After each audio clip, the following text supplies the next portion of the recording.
Today, I'm talking about a pretty hot topic. What is the best way to watch TV?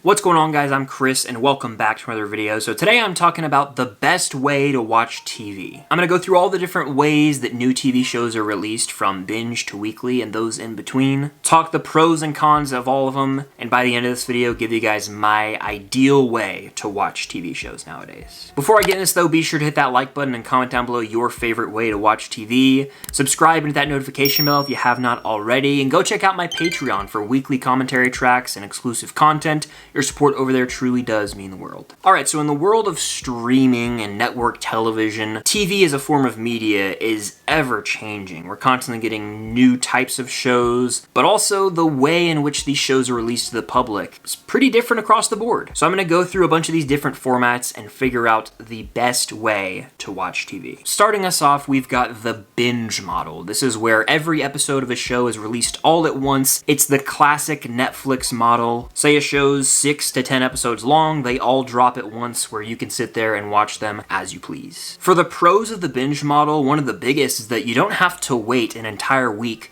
to watch another episode that's only about 40 minutes to an hour long. You can watch the entire season in one sitting, or not. You have the choice, and that's the beauty of the binge model, is that the viewer gets to decide when they want to watch an episode. They're not bound to a specific time once a week. They can watch 2 episodes on Saturday morning, 3 episodes Saturday afternoon, then go out to dinner with some friends, come back, and watch 2 or 3 more episodes Saturday night, or whatever day you please. You can stretch out the binge model as long as you want. You have every choice over when you watch the episodes. So let's say a show drops 8 episodes on Netflix, and you watch the first 2, and the second one is meh. You can go right into that 3rd episode and decide if you want to continue watching after that point or not, because the 3rd episode could be the one that really hooks you. Whereas with, say, the week-to-week model, which we'll talk about later, you would have to wait an entire week with that one mediocre episode on your mind, just marinating on it, and it could impact your overall enjoyment of the show. I really do believe the binge format can save any show that has a slower start, because audiences are more likely to trudge through and power through an episode or 2 that they find to be boring or uninteresting if they know they can watch them all in one sitting. And just from a storytelling standpoint, when it comes to the binge model, if you watch a show over the course of a weekend or even an entire day or 1 week, I feel like it allows for a smoother viewing experience and just consumption of the story. Like, say there's a callback in episode 8 to something that happens in episode 1, audiences are more likely to resonate with that because it'll be fresh on their mind. Like, I think in terms of consuming media,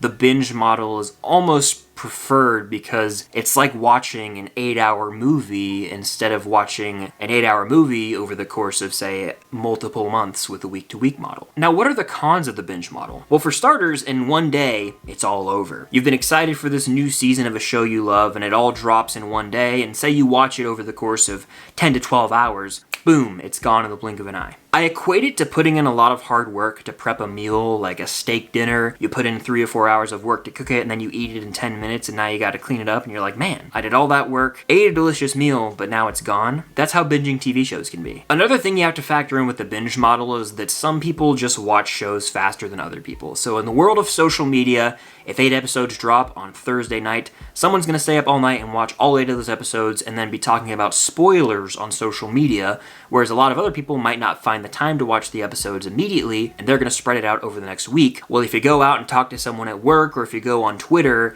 you could get spoiled with this model, whereas with the week-to-week, which we'll talk about later again, 1 episode is all you have to watch per week to be up to date. And another potential con of the binge model is that it is a real time commitment to sit down and watch an entire season over the course of a weekend. Everyone's circumstances are different, so not everyone will be able to watch a show over the course of a weekend, which could have them being late to the party. And another con out there that I actually disagree with is some people will say, well, if a show drops all at once, people talk about it that one weekend, and then it's over. I completely disagree, because the Amazon series Fallout dropped all of its episodes at once, and people are still talking about that show online today. If a show's truly great, it will get out to people will watch it, and then we'll continue to talk about it and theorize and speculate for the new season. But moving on to the next format, we've got the classic weekly release. This was the only way to consume TV for the longest time, as network television, since its inception, would do weekly releases of the new episodes. Some streaming services have adapted this model, like like Amazon Prime Video, for example. The biggest pro that a weekly release show has is the fact that the viewer has something to look forward to every single week, if the show's good. And if this is the case, this can lead to weekly discussions and theorizing online and in the real world,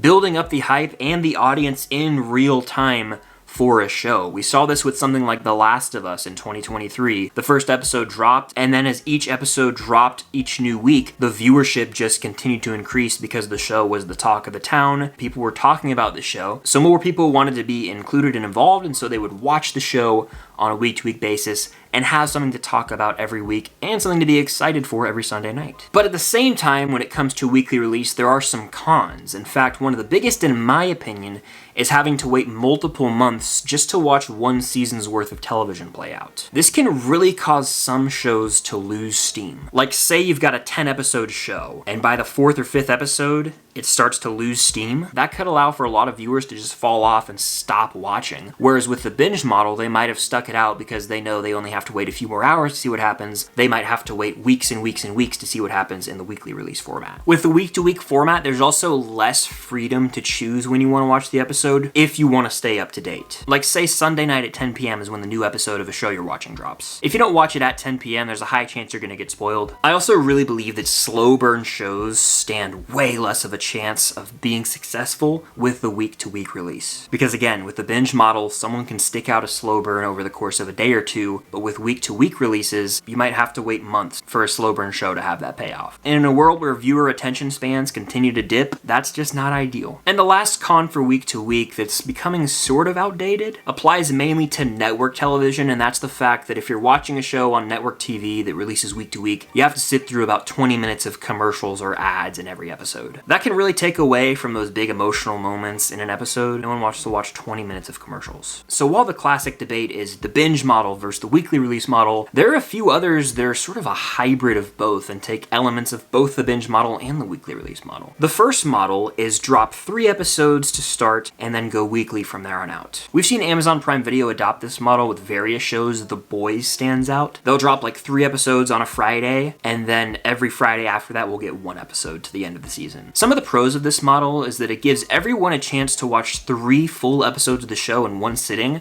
to determine if they want to continue watching or not. And the hope is that those 3 episodes hook someone enough to continue tuning in on a week-to-week basis. Even the people who are die-hard team binge will be able to get a fix as they can watch 3 episodes in one sitting, and then hopefully the show again is good enough to hook them to return for 5 straight weeks in a hypothetical 8-episode season. This model of release balances both binging and the weekly release, as 3 episodes are out at once, and then there's 5 week to week. So everyone kind of gets a taste of both formats. Now, some of the cons associated with this release model are that after those first 3 episodes are out all at once, a lot of viewers might just forget to tune in on a week-to-week basis. You'd be surprised at how many people just forget that they're watching a show. Like, people turned their brain to binge mode and watched 3 episodes, and they were like, man, that's over, so they go and watch the next thing, or go and watch another movie, or TikToks, and then the next week rolls around and they're like, oh crap, I totally forgot this came out. At that point, a lot of people will then just wait the amount of weeks until the show's over to binge the rest of it in one sitting. Like watching the first 3 episodes of a show in one day and then realizing you have to wait 5 more weeks to see the rest play out can kill a show for a lot of folks who otherwise probably would have sat down and watched all 8 episodes over the course of one weekend. And the next model of release is in volumes/parts. This is a newer trend that Netflix specifically is doing, where they'll release half of their season one day, and then a month later they'll release the next half. So say it's a 10-episode show, you'll get 5 episodes on July 4th, and then the next 5 episodes on August 4th. Some of the pros associated with this release model is that it gives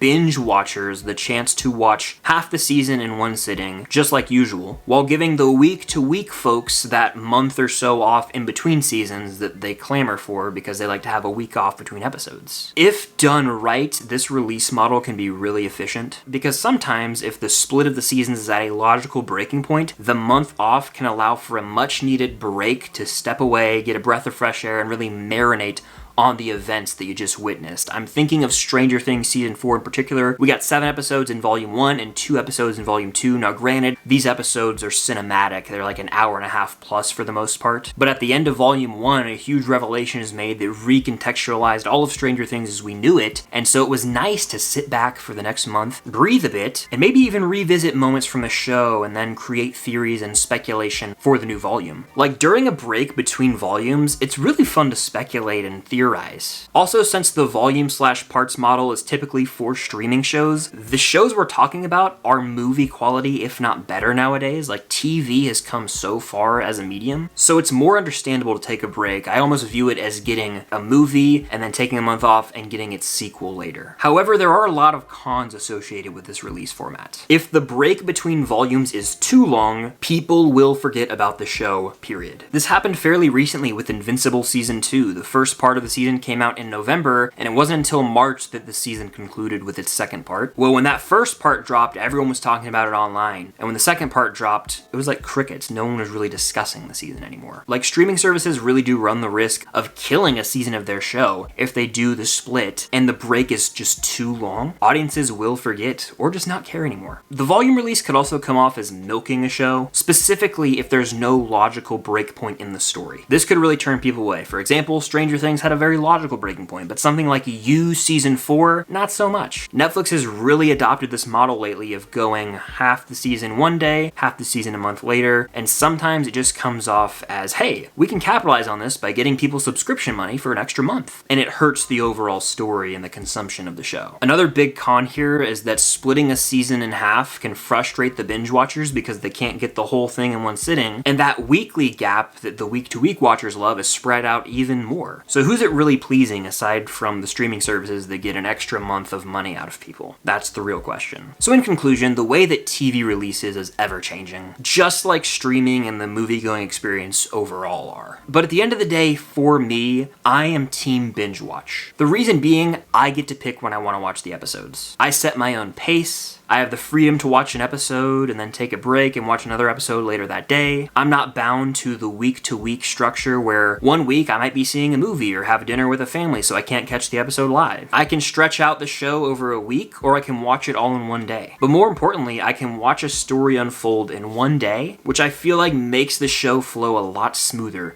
than chopping it up into 8 to 10 weeks. Again, it's just my opinion, but the binge format is my ideal viewing experience for a TV show nowadays. Let me know in the comments down below which of these TV release formats you prefer. What do you think the best way to watch TV is? Subscribe and hit that notification bell to help reach my goal of 150,000 subscribers here on the channel. It would mean a lot. And if you want to watch movies and TV shows with me, you can do so on my Patreon link down below. Any support goes a very long way over there. But that'll do it. Thank you guys as always for watching, and until next time, I'll see you guys later.